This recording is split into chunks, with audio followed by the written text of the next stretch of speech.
Ladies and gents, welcome back. It is Pride Month. Have you not noticed?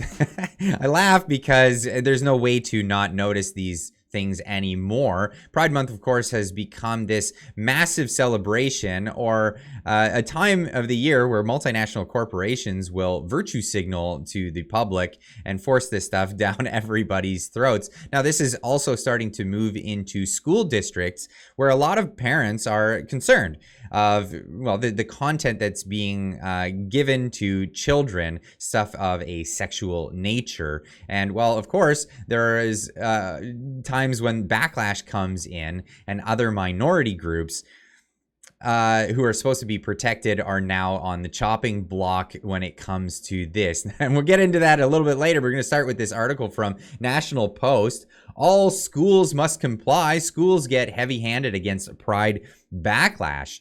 2 provinces have now warned school boards that failure to properly observe Pride could be illegal.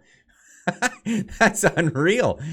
This story goes on to say, as in-school Pride celebrations face growing signs of backlash across Canada, administrators are responding with stern reminders to school boards that these observations are not optional.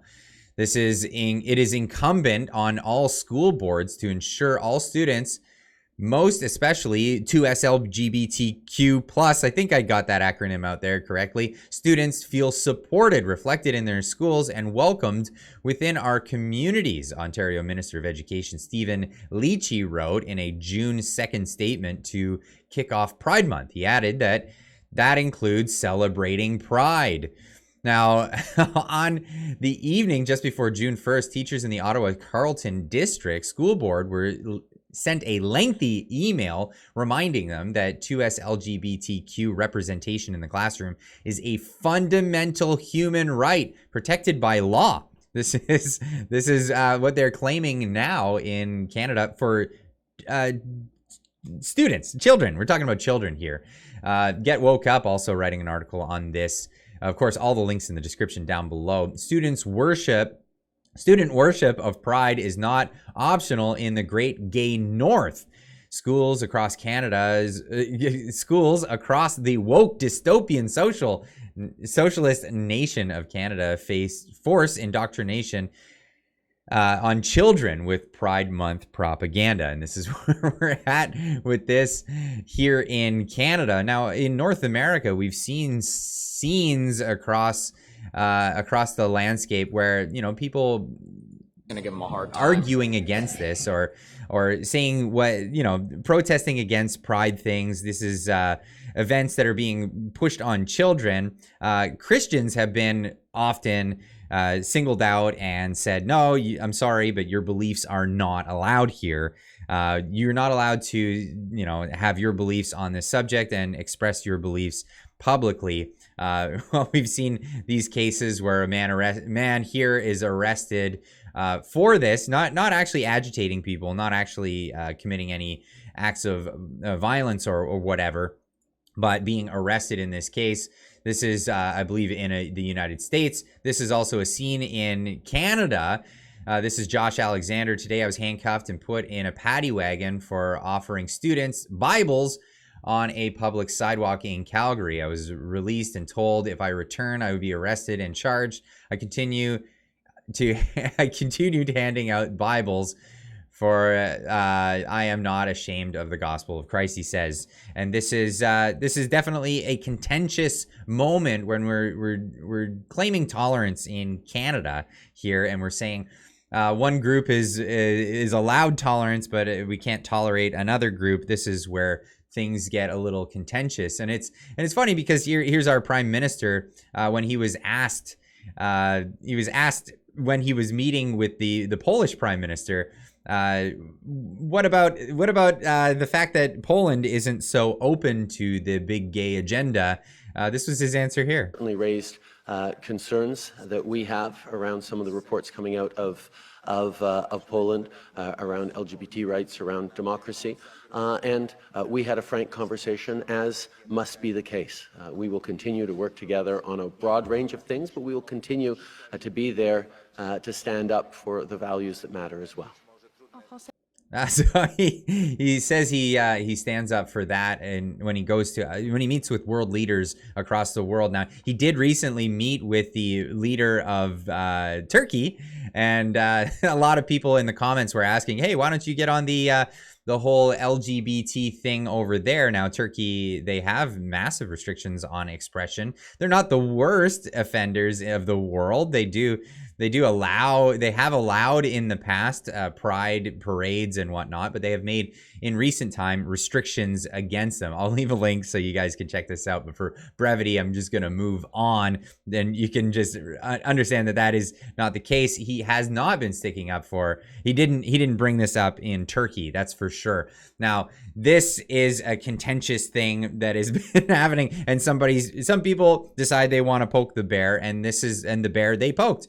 In this tweet going out by Pride Token, this is and by no means I am not attacking this. These aren't my words.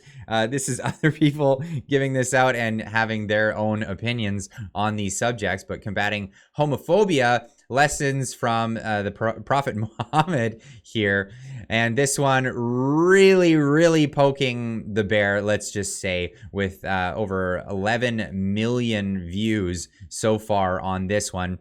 And the backlash is actually quite large on this one. But this is saying that this is somebody expressing that Islam is open for LGBTQ, whatever the acronym is now, and pushing this one out there, to which there has been some backlash. Even Jake Shields, a UFC fighter, 5-time world champion, saying, what do all my Muslim brothers think about this? Gay pride has passed Christianity as the main religion in the West. Are you going to let them turn Islam gay too? Is this something that is going to be tolerated? Now, some of the more tolerant in the Islam community would say things possibly along the lines of this, which would be, by the way, before you think of this, what is being said here would be considered bigoted if it was coming from someone who had the Christian faith. What do you think about the pride flag? Is it good or bad? Due to my religion, I don't support, but I think they're just normal human.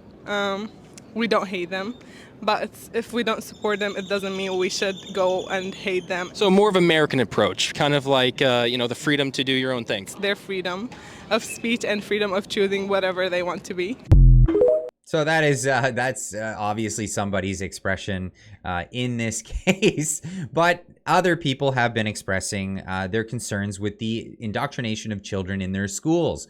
We have here from Andy No, liberals were stunned. The liberals were left stunned as Muslims and Islamists gathered on Tuesday to protest the Montgomery County School Board over its LGBT curriculum. The Muslims want to be able to remove their children from the classroom when the material is taught. And well, a lot of people would say, well, I don't blame them. I absolutely don't blame them. But we're in a situation where now we have another minority group who is supposed to be protected going against a minority group who is supposed to be protected in this case. And well, what do you do? And of course, heads are exploding. People are not sure what can be done. And the big fear here is that things turn violent. And well, I can't show you the video footage of this happening. This is in Glendale, California, where this is absolutely what's happening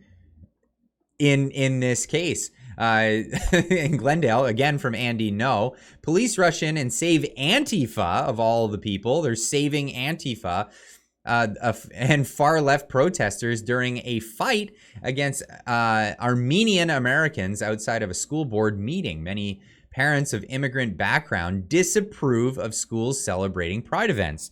This is not something that's allowed in their religion, as well as in other religions, but this is them standing up for their rights in this case. And again, I can't show you this footage because of, well, the terms of service on YouTube, but of course I'll leave links in the description down below where you can check it out. There's other footage here brought to you by Brennan Murphy. Anti-LGBT protesters attack pro-LGBT demonstrators outside of Glendale, California school board meeting. And this is over their children being subjected to things that are considered, well, not kosher or not allowed in their religion, and this is the backlash that's now being seen. But now, in this case, the response across the internet that I have seen so far, especially from people of Christian backgrounds or people of secular backgrounds who just don't want their children indoctrinated by this big push in the school boards, the response has largely been, well, this. Just sit back and watch it happen, and just see how it unfolds. Not really putting any input in there one way or another. But hey, at the end of the day, here's what's happening. There is finally some backlash from a minority community who's supposed to be protected against a minority community who's supposed to be protected, where they're both, well, one this time one's just saying leave me alone, and this one's saying I don't want you to be left alone, I want to get your children. And well, this is where we're at, and this is where I leave this up to you guys to leave a comment in the comment section down below. What do you think of this whole situation? Is this something that's going to grow exponentially? Because we haven't seen it slow down in any recent times. It seems to be just expounding and becoming this bigger and bigger thing all the time. And well, that's where we're at. This is where we're at. So leave a comment in the comment section down below. Let me know what you think of this whole thing. And well, we'll see you in the next one. Keep on trucking.